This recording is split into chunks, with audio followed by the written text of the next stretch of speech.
High friends welcome back to my channel. आशा करी सबाई भालो आछेन। तो आजकेर पर्वे आमी आपनादेरके आलू सयाबिन एबं पेपे दिए असम्भव मजादार एक निरामिष तरकारी बानिए देखाबो। आशा करछि आमार आजकेर रेसिपि आपनादेर भालो लागबे। तो चलुन रान्ना शुरू करा जाक। प्रथमे आमी एखाने सयाबिन नियेछि। सयाबिनगुलोके आमी 5 मिनिट गरम पानीते भिजिए तारपर सयाबिन थेके पानीटाके खूब भालोभाबे झरिये नियेछि। एबार आमी सयाबिनगुलोके भेजे निচ্ছি। तार जोन्नो चुलाय एकटी पैन बसिए पैनटाके गरम करे तार मध्य सयाबिन तेल दिए दिएछि। एबार आमी सयाबिनगुलो दिए दिচ্ছি। सयाबिनगुलो देया हये गेले एर मध्य आमी सामान्य एकटु हलुदेर गुঁড়ো एबं सामान्य एकटु लवण दिए सयाबिनगुलोके खूब भालोभाबे भेजे निচ্ছি। हालका लाल कालार करे सयाबिनगुलोके आमी भेजे नेब। सयाबिनगुलो যতটুকু সম্ভব পারবেন পানিটাকে বের করে নেওয়ার চেষ্টা করবেন। ভিতরে যদি পানি থাকে সেই ক্ষেত্রে কিন্তু সয়াবিনগুলো ভালোভাবে ভাজা হবে না। তো সয়াবিনগুলোকে মোটামুটি আমার ভেজে নেওয়া হয়ে গেছে। দেখতেই পাচ্ছেন কত সুন্দর একটা কালার এসেছে। তো সয়াবিনগুলো ভেজে নেওয়া হয়ে গেছে আমার, দেখতেই পাচ্ছেন আপনারা। সয়াবিনগুলো এখন আমি নামিয়ে নেব। তো সয়াবিনগুলোকে আমি নামিয়ে নিচ্ছি আর অন্যদিকে আমি পেঁপে এবং আলুগুলোকে সেদ্ধ করে 1 থেকে 2 মিনিট ভেজে নিচ্ছি।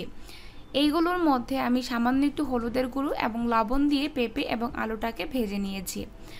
এখন আমি চুলায় একটি প্যান বসিয়ে তার মধ্যে তেল দিয়ে ফোড়নের জন্য দিয়ে দিয়েছি দারচিনি, এলাচ এবং তেজপাতা। এগুলো খুব ভালোভাবে ভাজা হয়ে গেলে দিয়ে দিচ্ছি আমি আদা বাটা।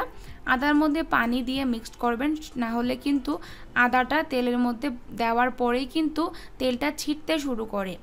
আর দিয়ে দিচ্ছি আমি 1 টেবিল চামচ জিরার গুঁড়ো। জিরার গুঁড়ো দেওয়া হয়ে গেলে দিয়ে দিচ্ছি আমি 1 টেবিল চামচ হলুদের গুঁড়ো, দিয়ে দিচ্ছি আমি 1 টেবিল চামচ মরিচের গুঁড়ো। ঝালটা আপনারা চাইলে বাড়িয়েও দিতে পারেন। দিয়ে দিয়েছি স্বাদমতো লবণ। এখন আমি এর মধ্যে একটা ছোট সাইজের পাকা টমেটো দিয়ে দিয়েছি কিউব করে কেটে। এবার আমি এই সবগুলো মশলা একসাথে মিক্সড করে নিচ্ছি। সবগুলো মশলা মিক্সড করা হয়ে গেলে এই মশলাটাকে আমি 4 থেকে 5 মিনিট কষিয়ে নেব চুলার আঁচটাকে মিডিয়াম আঁচে রেখে। তো মশলাটা খুব ভালোভাবে মিক্সড করা হয়ে গেছে। এইবার আমি ঢেকে দিয়ে 4 থেকে 5 মিনিট মশলাটাকে কষিয়ে নিচ্ছি। 4 থেকে 5 মিনিট পর আমি ঢাকনাটা তুলে নেব। আর অবশ্যই কিন্তু চুলার আঁচটাকে মিডিয়ামে রাখতে হবে।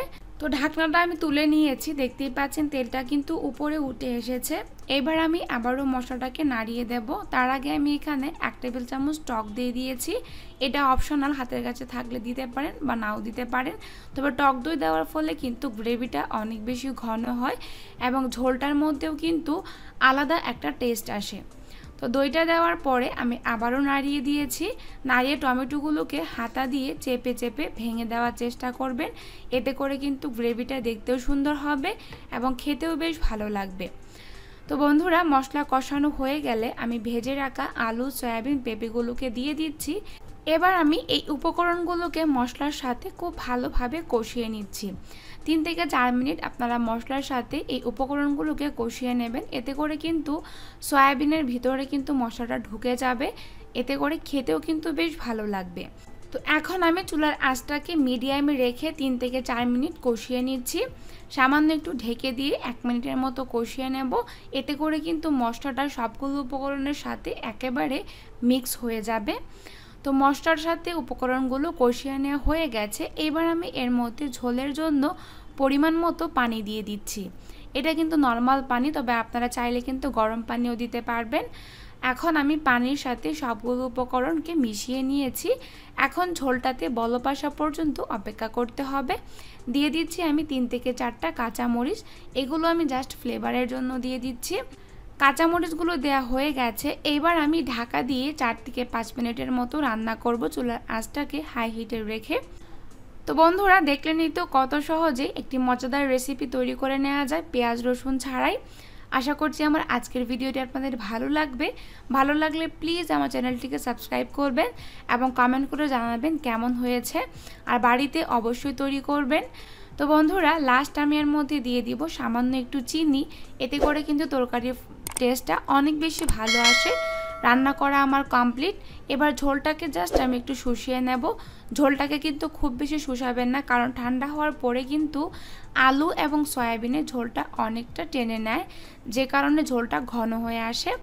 তো বন্ধুরা রান্না করা কমপ্লিট। আশা করছি আপনাদের রেসিপিটি ভালো লেগেছে। ভালো লাগলে অবশ্যই বাড়িতে তৈরি করবেন। আর ভিডিওটি শেষ পর্যন্ত দেখার জন্য অসংখ্য ধন্যবাদ জানিয়ে আজকের মতো এই পর্যন্তই। ভালো থাকবেন, সুস্থ থাকবেন। ধন্যবাদ।